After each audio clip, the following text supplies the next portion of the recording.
Welcome to Living Chassidus. Together, let's live the Chassidus we learn. Okay, welcome everybody. Here we are. The topic for this week is, one second, kids say the darnest things. So we can get started on that. Also, if you have any questions, please submit them to the one that says Living Chassidus Questions, meaning by text. You can submit that way. And yeah, I think we're ready. So let's read the questions and start. 1 second. Okay, so the questions we have are,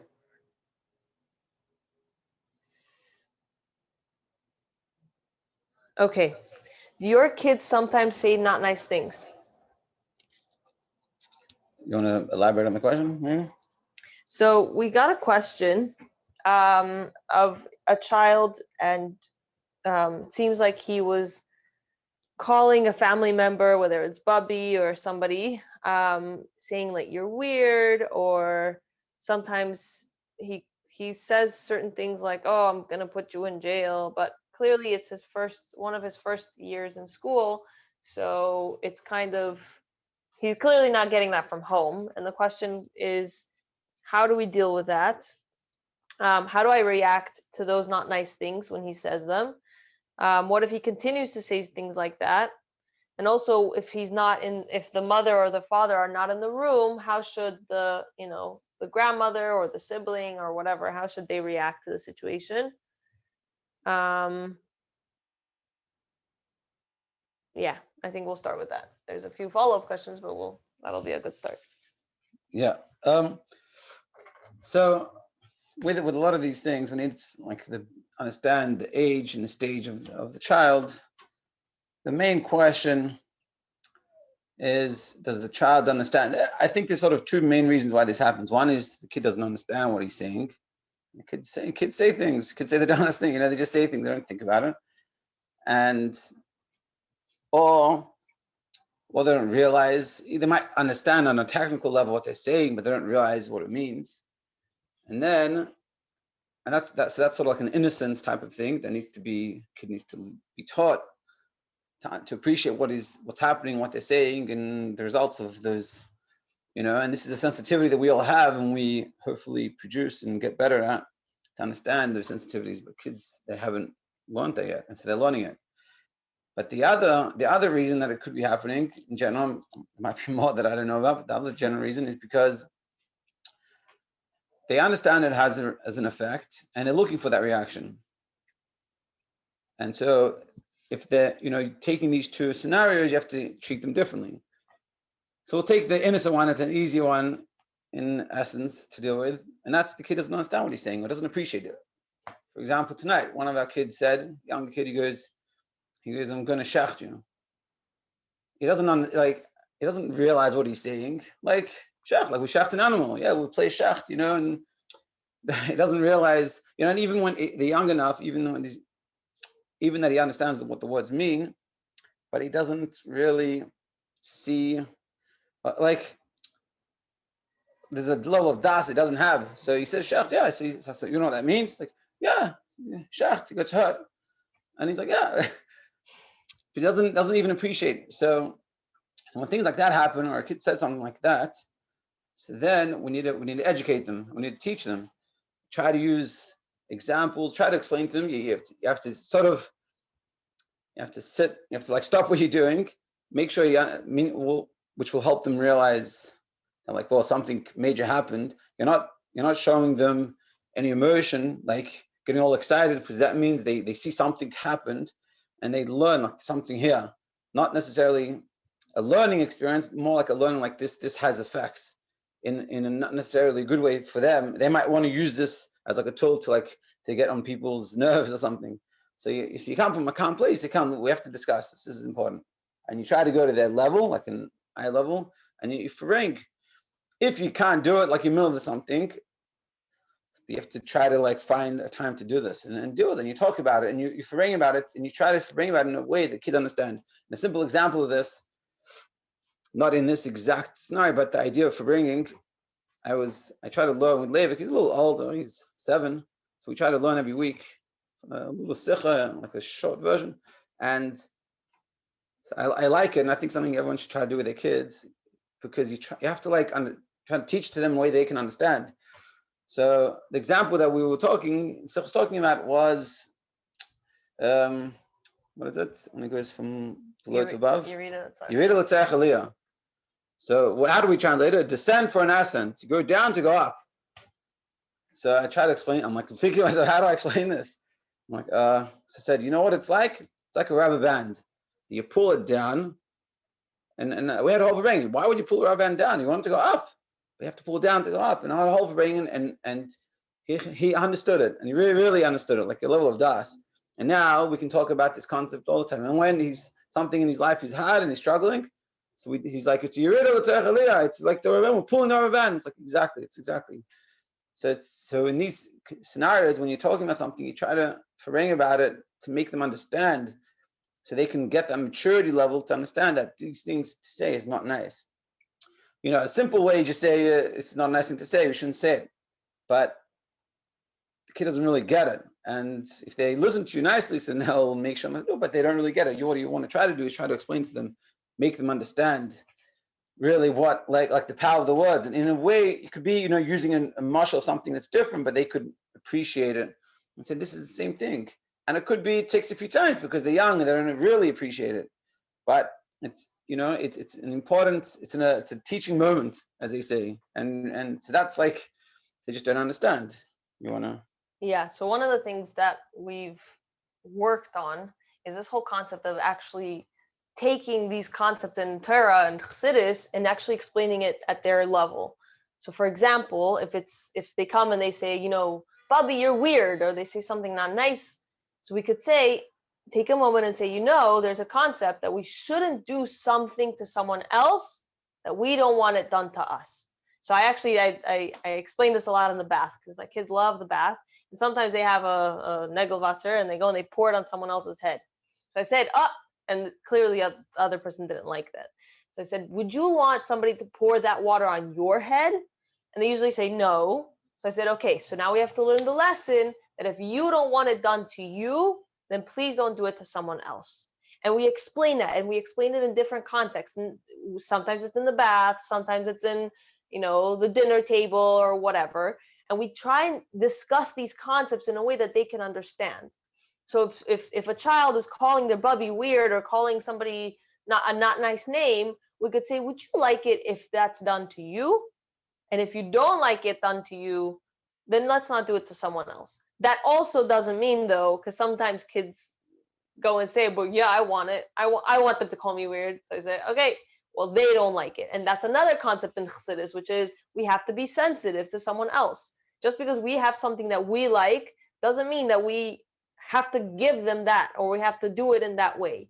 We have to be, sensitive to the makabel, sensitive to the person who's receiving and what they need. So again, it doesn't mean at that point in time, sit down and have this whole farbrengen. It could, depending on your child's age and their maturity level. But honestly, one of the most important times, it's when it's calm. When you have that free time, when the kids are playing nicely, I usually try and I do turn off my phone for a long time, but I'm saying if you can remove your phone from your distractions, you can actually play with them. And in that play, you can explain so much. I've explained really, really deep concepts by just playing with menchies with them, or just building with something with magnet tiles with them. And I say, it broke. It's hashgacha pratis that it broke. So there's that concept. There's also sharing. And so a lot of times you could spend really good quality time explaining beautiful concepts when it's not that negative time period, when it's not that, the kids are overtired and hungry and, a whole mess. Then that's a good opportunity to have these types of farbrengens. So the second reason why this could be happening is because the kid does understand what they're saying, maybe not fully, but they understand that it causes a reaction. and they get enjoyment out of seeing people floss if uncomfortable, and so they like push it. So then you have to stay calm and not show emotion, and then you say, this is not acceptable, we don't speak this way. If we're gonna if we're gonna continue speaking this way, you're gonna have to please leave the room until you're ready to understand until you're ready to speak properly. And the kid will see that it's not beneficial, especially when you follow through with your words, because that's what we learned last week. And we've already gone to that stage, hopefully. You keep on trying, but you'll get to that stage where the kid understands that you're serious with what you're saying. If you tell them, listen, if you continue, you're gonna have to leave the room. So then the kid's gonna understand that. And then he's probably not gonna do it. Another thing is, like, I have an example a little bit. Like a few years ago, my mother came, and she's not religious, and it was a Shabbos, and she was on her phone, and so I didn't say anything, and so one of my kids, they were like, hey, like innocently, like, Shabbos, you can't use your phone. So my mother was like stuck; she didn't know what to do, and she doesn't know what to tell them. And I was fortunate enough to be close enough to hear, to see what happened.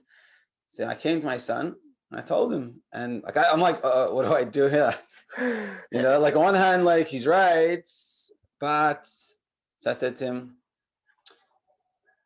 it's important that we speak to our older people with respect, and you have to have kivud avayim. You have to respect parents and grandparents. And you have to make sure that we speak respectfully. And do you think the way you spoke was so respectfully? You have to understand that it doesn't matter what they're doing. When the way we speak to them, it should be in a respectful way. And you're sort of like circumvented the whole issue. We didn't deal with it with the elephant in the room, so to speak. And my kid learned a lesson, and he moved on to do something else. Learning, I hope that I have to be careful when I speak. But afterwards, my mother was like, she loved it. She really loved it. And I want to add though that at that point in time, Sharon didn't make a whole fanfare. He didn't, make a whole, oh, we can't do that, we can't do that. He stayed very calm, and he said what he had to say, and it was very matter of fact. Like, we don't speak like that to our elders. It's so pure, and it's such a Torah perspective, because when it comes to this, a lot of new age approaches to chinuch, there's a concept which is, this whole concept of evolution, that we're moving further away from monkeys. So if we come from monkeys and now we're humans, and now we're getting smarter. So the more we go, the smarter we get. And that's kind of like the secular perspective on these things. That said, from the Torah perspective, the reality is that the pinnacle of the height of everything was Har Sinai. That was when everything was true, everything was clear. We got the Torah straight from Hashem. That was a beautiful, the most exquisite time period. That said, we keep moving further from Har Sinai. So anything back, anything closer to Har Sinai, we see and we look up towards. But anything further from Har Sinai, we realize that as a generation, we're desensitized from Kedusha, we're desensitized from holiness. So therefore, we have an innate respect for our elders. We have an innate respect for grandparents, because they are wise, because they are closer to Torah, because they are closer to Har Sinai. So as much as it may not play out exactly, like for example here, my mother-in-law was using a phone, but that flavor always carries through in a Jewish home. We always show respect. We always have kivud avayim. We always show respect for our elders. And when you do that, when you show respect for your parents, you speak with respect and awe and reverence and love of your parents and your elders and the elders in the community, and that type of, when you have that attitude, you don't have to make a whole fanfare, but your children will notice. They will see through what you do. They will see and learn from your example. That makes sense? Yeah. Any questions on that? No. So far, I'm not seeing any questions. Okay. So that was one point. And also, you can always type up questions. You can speak up if you want. I just don't see anybody unmuted. And also, you can submit follow-up questions. So, okay. Should I go into this? Yeah, I think, yeah, it's a. Okay. The next question. Okay, so it says, so there was a story that one of the kids came home and there was a new Mora. I think she'd been there for a week or two or a few weeks, I'm not sure exactly. And the child said to the mother that the Mora hit him. So the mother now is a little stuck because on the one hand, it seems very unlikely that the Mora actually hit the kid. On the other hand, she's stuck because it's either her child is lying or there's a certain sense of chas v'shalom abuse, and she's not quite sure how to deal with the situation. So she has a question, first of all, in regards to how do I know if my kid is telling the truth, and how do I teach them what lying is and why not to lie. How do you know? I don't know he can know if they're telling the truth. Okay, so can I go on that one then? I think we spoke about this one of the times before about having a open, healthy communication with your teachers. And there is always the fear, and you always have to be aware, and you always have to, discuss privacy, safety, all of these kinds of things with the moment your kids go to school, essentially. Like, is somebody touching you in an unsafe way? Somebody touching you, somewhere where they're not meant to be, private parts, like it's a real topic that needs to be discussed with your kids. You need to teach them how to speak about these things so that way they can tell you. We also have a rule in our home, and we don't make a big deal about it, but it in smaller opportunities we discuss it, that we don't have secrets. We don't keep secrets from mommy and abba. We don't do that. And even if somebody tells you that we can't, don't tell mommy and abba, you always have to tell mommy and abba. So one of the things I think it's a very good thing to have is a good conversation with your children, not in a stressful environment. Sometimes it could be during bath time and we're just, we're washing. Oh, has anybody ever touched you over here? Or like, very calm. Don't make a big deal about it. And also no keeping secrets. We always have to tell mommy and abba everything. So if you instill that in them and you make it a positive thing, not like the moment they tell you something, you freak out and you scare them, because then they're not going to want to tell you anything. So both of those things I think are very important. That said, how do you know if the kid is lying or not? Essentially, you have to, hopefully you've built a relationship with the teacher, then you can ask, and you could even introduce it as, I know this may sound crazy, but this is what I keep hearing. I'm not sure what's the story. Again, you could also have more opportunities to discuss it with the child and see if the story adds up. Like, you don't necessarily have to accuse the teacher of doing something wrong unless, the child really tells you a full story, what happened, where, and discuss it. And then you'll find out, like, if he says, okay, when I was, I don't know, like if the whole thing is unrealistic, so then maybe it doesn't make saying sense. Discuss it with the kid more and try to find out more details, and then he'll be clear or be a little shady, and be like, okay, that doesn't make any sense. Right, correct. I think together with that, like one of the things that we talked about, one of the main points of last week that I think it really plays itself out in a lot of areas, is the general principle that there's the right thing to do and you benefit, and then there's the other thing that you might want to do or might try to do or might think to do, but it's not going to be beneficial. And the consistency that you have in making them realize that doing what they get told, or doing what they're meant to be doing is good, and not doing those things is going to be non-beneficial, whether it's leaving the room, whether it's hurting themselves or anything like this. That's like the principle that underlies a lot of this stuff. So to explain that story, when I was a kid, I was older, I wasn't that young, like our kids, like whatever we're talking about, maybe I was 10. And I ended up eating something and I didn't really share with anyone. And so everyone came home, and so my sister knew that I had eaten it, but I didn't tell her. It was obvious it had to have been me. So my sister called like the family. So we decided to have a family meeting. I'm like, oh yeah.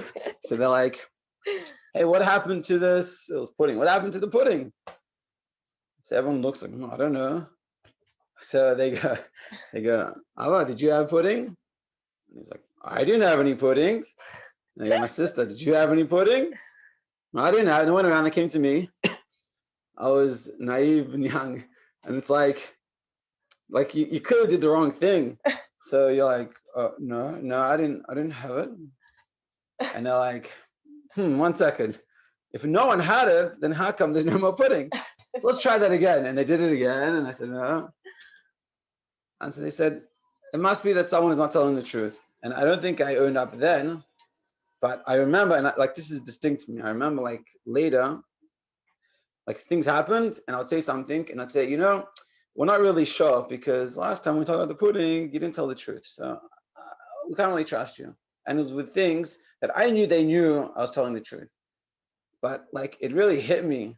And I was like, man, it wasn't worth it. Like it was hard to own up, but being that I didn't own up, I was suffering for it. And not in a punishment, I got hit in any way or something. It just I saw the results that if you lie and you're not trusted and you lose that trust, and trust is a very important thing. So it's the same thing with these things. Like if you see that it's clear, so you explain to them, maybe this is a little young, but the idea is you explain to them that lying is not right, it's not proper, it's not according to Torah, everything is emes in Torah. Mom and Abba speak the truth, and it's very important. And if you see it continues, then you can sort of explain. My family were overplaying it for the intended purpose of making me realize. And I think it's the same thing. You're trying to show them it's not beneficial, so you say, and the kid will say, yeah, I wash my hands like he does every morning. And you say, 3 days ago, you said something that wasn't true. So I'm not really sure if he did it. And the kid, what do you mean? But you're not. And that will sort of teach them in a sort of roundabout way, but in a clear way that it's important to tell the truth. There's also this idea, which I think is hard for many of us, but that we have to make sure to live by that as well. Like if we're telling a story and we're trying to make it sound cuter, or we're trying to make it sound more fun or more funny or more whatever, sometimes we also add things into the story, or we also make it sound more something or other. Or when we speak to other people. Right. And the kid knows what's the truth. And we'll say something and the kid will pick up on what you're doing. And we're so, unfortunately, we're used to it, just sort of bending it or making it sound a little different, and the kid will pick up. So either the kid will be straight and he'll say, hey, that's not what happened. And then you can be honest and say, he's right, this is exactly how it happened. Or you can tell him to be quiet, or he'll be quiet about it, but he'll pick up. And he says, I see, we don't have to say everything according to MS. And we can bend it around, and that's very not good. And bring on the topic of a lot of issues that you'll find in your kids. If you're honest with yourself, you'll notice that it's really your issues. And it's just that the kid showing you says it in Sikha. That's the way it gets shown by a mirror. What you're seeing is a mirror image. The Baal Shem Tov, the Rebbe explains it. You're seeing a problem in the kid, chance that's within you. And if you want it to work, want him to change, it starts over at home. There's a quick story of, I can't remember his name, but he was a Lippish Gadol, and his son was in Cheder, and the Rebbe came to his father, the Gadol, and he said, how did you teach your son to say brachas so beautifully? It's like so much kavanah, it's beautiful, I've never seen such a thing. So he goes, I never taught my son to say brachas. He goes, probably he saw me saying brachas, and that's what he just learned, whatever, he just copied me. And I think it's the most important lesson. We want our kids, and I saw this myself, say brachas too fast. But then you look at yourself and you're like, what do you want from the guy? He doesn't know. That's what he's seeing. And so if you want your kids to be certain ways, check in yourself if you're being that example. And if you are, the kid will automatically do it that way. Yeah. I think that covers a big chunk of the lying. I think it's also the aspect of, again, not necessarily discussing it right then and there, although if you can discuss it right then and there, that's great, but reinforce it in a time where it's calm, when it's, it says in the Hayomim that you're meant to spend 30 minutes a day on the chinuch, working on the chinuch of your children. So a big chunk of that is realizing what you need to keep track of. And the more kids you have, now we have 4, And the more kids we have, the more we're like, this is what we're working with this kid, and this is what we're working with that kid, and this is what we're working with that kid, and keeping track of that. That way we can reinforce it throughout our time with them when it's not that crunch, dinner, bath time, everybody's going crazy and there's tired and hungry and whatever. We spend that quality time, positive quality time, no phone. You can play with them, you can read them books, you can, even just doing homework with them. I mean, many kids from here don't necessarily do homework yet, but for us, doing homework with our kids, that's the quality time when we have these types of arrangements. When we discuss Yerida L'Tzarech Aliyah and the rubber band, like all these types of things, we can do it during the calm times, and that's when you can have very deep arrangements, even with a 3-year-old, even with a 4-year-old, 5-year-old, even with a 2-year-old to a certain extent. As long as you explain it to them, you show it to them, they really do understand a lot. They might surprise you. Okay, the next question is words that they heard in school. I think we kind of discussed this a bit about, sometimes they say, oh, I'm gonna kill you, or today we heard this one, I'm shachting you. And so you sit down, you have a ring, and you should ring it out with them and try to explain to them the way they understand and how it's not a good thing to say, and be consistent on it. If they say it once and you make a whole big speech about it and you discuss it with them, and then they say it again and you don't do anything about it, so they're not going to learn that lesson. If you say it consistently once, 2, 3 times, so they'll understand, and either they'll understand the point you're giving, or they'll understand that if I'm going to say this word, I'm going to have another half an hour discussion. I just want to go play, man. Just leave me alone. I'm not going to do it. And I'll learn that lesson. Yes, back to consistency. If you didn't hear last week's class, go check it out on our YouTube channel and you'll find it there.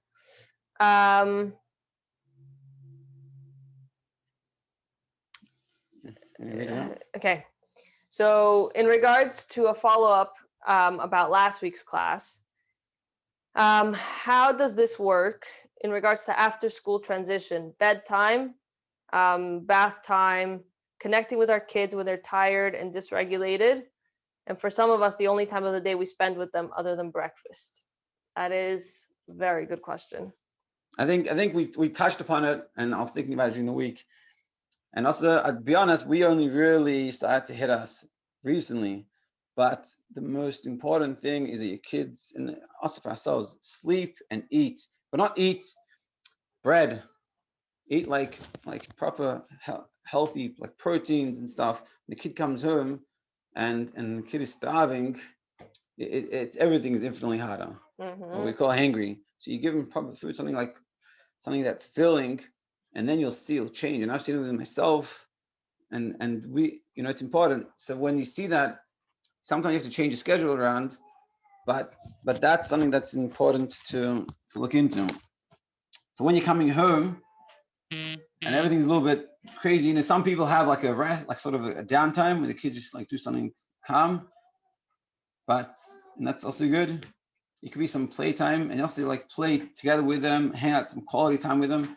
Important, again, make sure that they're full. And if they're tired, it's also fun. We have one of the issues is the kid started going to school now and comes home, he's exhausted. He literally falls asleep on the bus sometimes. And he's the third stop. So yeah, he's exhausted. Yeah. So it's a challenge to see, and we're trying to deal with it in different solutions. But recognizing that and seeing what we can do as parents to take care of that. Also, like going to sleep, waking up. We have this clock. I don't know if everyone knows about this. I think a lot of you do, but there's a clock. It's called a wake-up clock, and basically it changes color. It's like an alarm it's not an alarm. It doesn't wake you up, but when the kid wakes up, he looks at the color. If it's yellow, if it's yellow, that means I should continue sleeping. If it's green, it means I can get up. And that way you make sure the kids get enough sleep. But sometimes the kids, they wake up the crack of dawn, 5:30, and they're up, and they don't need to be up. They're still tired, just, and they could try to sleep more. And so you could try to work on getting them to have better sleep, so then they're not so tired at the end of the day. There was a follow-up question.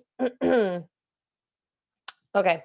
I'll tell you, I'm going to do this question first in regards to the school schedule, and then we're going to go back to the one about lying.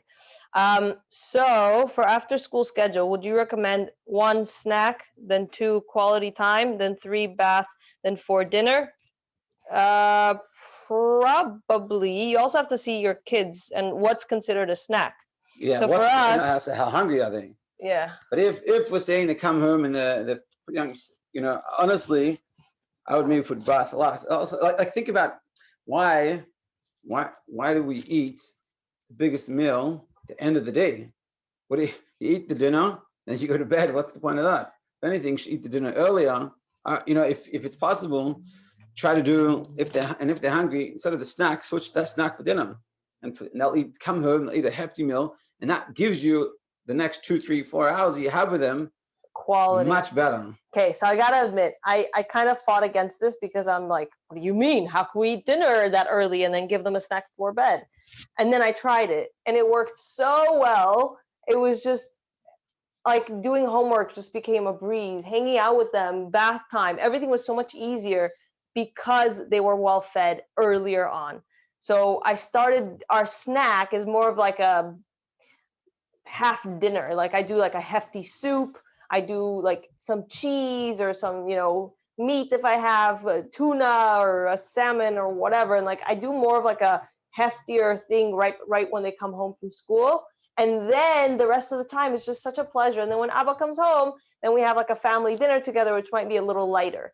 So again, it depends on how it Also, works. a lot And of it doesn't times- always work for us, but we try at least. We're working on it, but also could be making dinner the night before and just heating it up, you know, and going in bath, like bath for us, and I think to most kids, it's tiring. So you have to also schedule out. If let's say your kids, you know, they had a nap during the day, and you're like, oh, he's gonna go to bed late, or she's gonna go to bed late, so maybe put the bath time, you know, let them play a little longer. That tires them out. You know, use those things for your advantage versus not using disadvantage. But every case is different. Just I think it's important to realize if they're tired, just leave it. I noticed at a certain point, all our struggles were basically before bedtime. It was like this hour, and so I was trying to be strict and make sure follow through. And then like I'm like, he's just tired, man. He just wants to go to bed. And then you see them, you don't realize, you see them suddenly like they lie down on the floor. Like, yeah. If he's lying down on the floor, it means he's meant to be in bed, you know? Or lying down on the couch. Lying on the couch, lying down on his chair, he's eating. So it's like, okay, finish, let's go to bed. They can start arguing with you and stuff, and it's like in your head, I'm not going to deal with them. I'm not going to try to argue with them or show them or make them follow through. I'm just going to try to get them to bed as quickly as possible. Yeah, sometimes we just skip situations just to get them to bed. It's like once we are well rested, then we can, deal with this better. Yeah, and when we did that switch, so much made it, like it changed everything. Yeah, and it could be changing your schedule a little bit. It could be maybe me having to get up a little early to spend that quality time that you're talking about that you miss. It could be you have to go to bed earlier. Go to bed earlier, wake up earlier. Our schedules are flexible. The kids' schedules aren't that flexible. Yeah. Okay, so that was great. Now let's back to the question. Yeah, so there was a follow-up question in regards to the lying. How can you differentiate between lying and the kid's perspective of a situation? Misunderstanding of what they see, I guess not jumping to what they say being a lie. Yes, I love that. So it's a few different points in here. One of them is I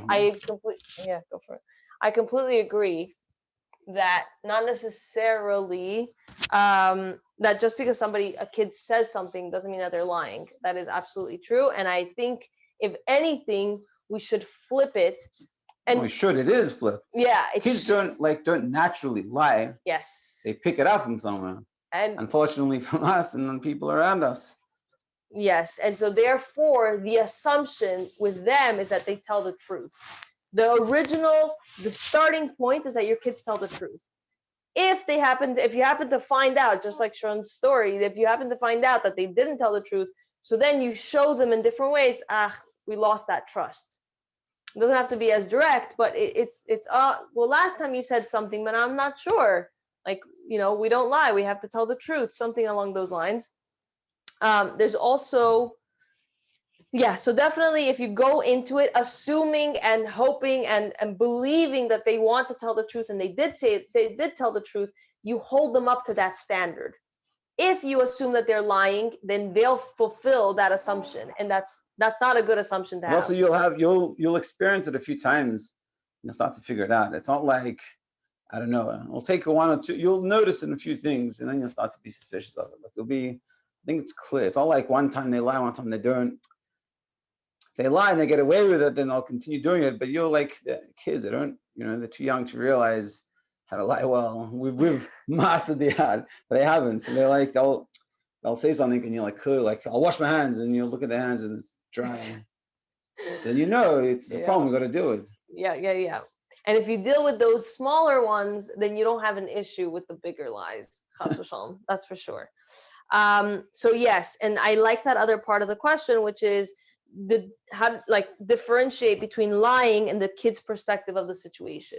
So for example, with the story where Mora hit me, I don't know if maybe the Mora was just, directing the class by mistake. She walked backwards and boom, she bumped into him and he thinks that she hit it. So maybe there's a truth that he is saying, but he has a misunderstanding of the situation. So yes, absolutely. If you want to, the ideal thing to do is to get the most amount of information from your child and make them feel like you really truly believe in them, because you do.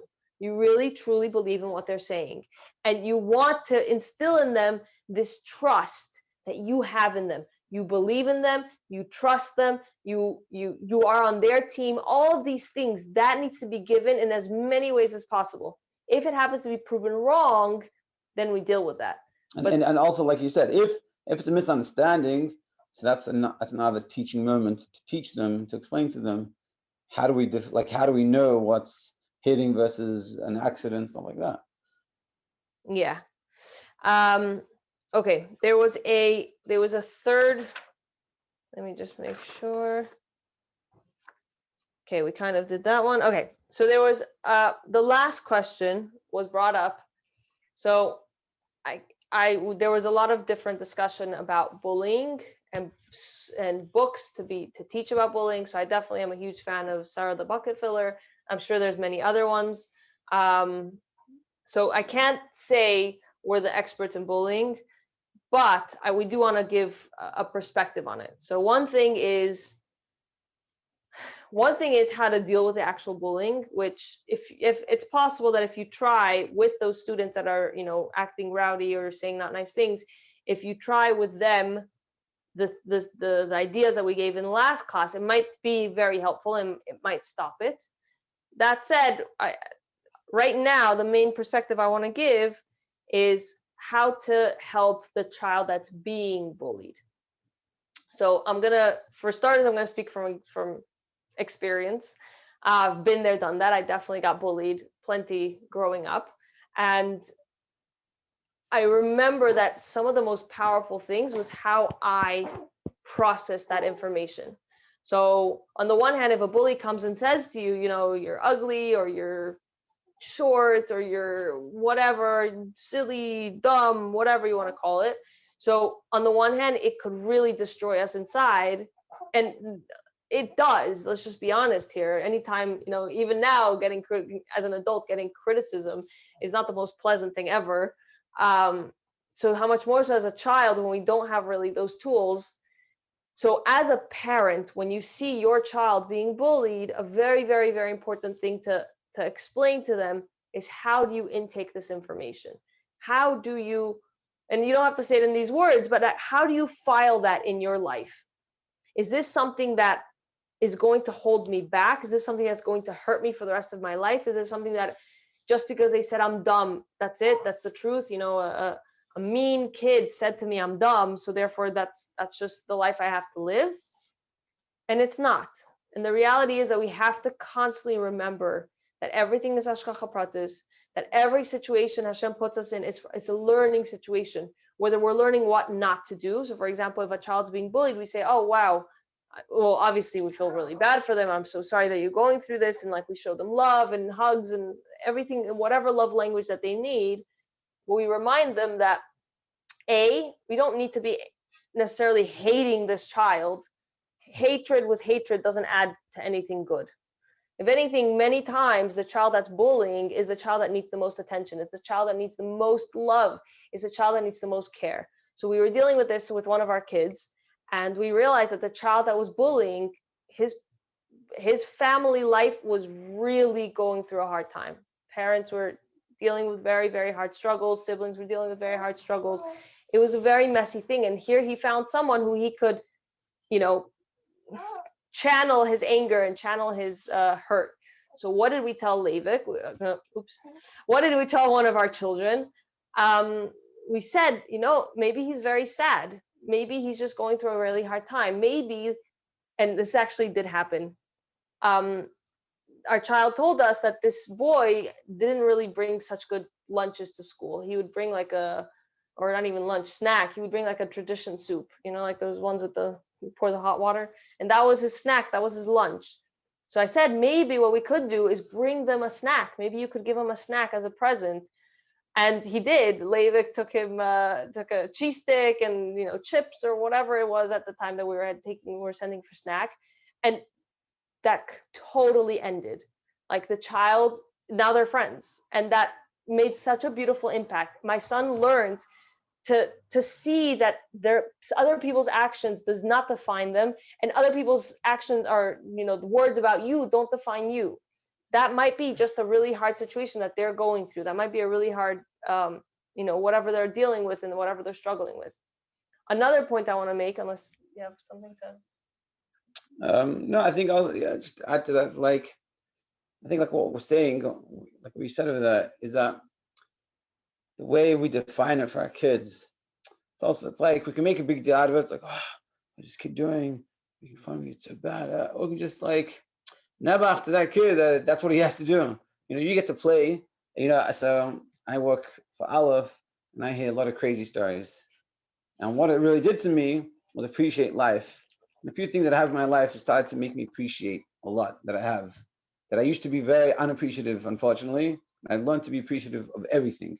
And one of the things I do with my kids all the time, I didn't tell you this. In the morning, I was walking early to go to the mikveh, to shul, and there was a guy sleeping in the hallway. So I was like, whoa. Like in our building? Yeah, in the hall. Like not in the hallway, like in between the two doors. Oh my. So I let out the door and I closed the door, locked it so he couldn't get in. I was like, whoa.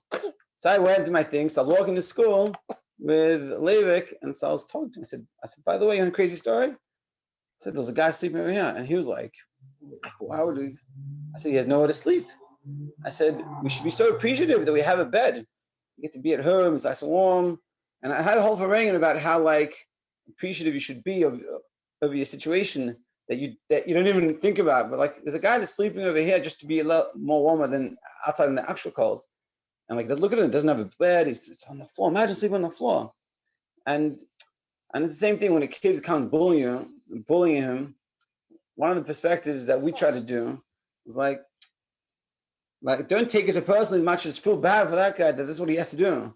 And you're like, wow, and it's probably like what's going through his life that he's decided to be not nice to you. And it's probably going through a lot of hard things. And it changed the perspective. The bully loses all its power because the bully's trying to gain power over you. And it's like, and you're telling him he's doing this just because he has no power. And so the kid like understand, he sees the perspective very differently. Yeah, very, very good tool. Another perspective on it is also the fact that Hashem gives us challenges for our own growth, number one. And Hashem gives us challenges so we can help someone else grow. So I've been through some crazy things in life. And one of the best lessons I have learned for myself is to realize that it's probably going to happen to someone else at some point. And it's probably going to, I'm not the only one dealing with this, and I'm not the last one dealing with this. And so therefore, Hashem is really giving me an opportunity to help someone else with a situation. So here we can teach a child. I know it's a big concept for a small child, but in reality, if we discuss it with them in their age and in their particular situation, Hashem doesn't do anything that's bad. This doesn't feel good, and we can understand that, we can empathize with the struggle that child is going through and shower them with love, absolutely.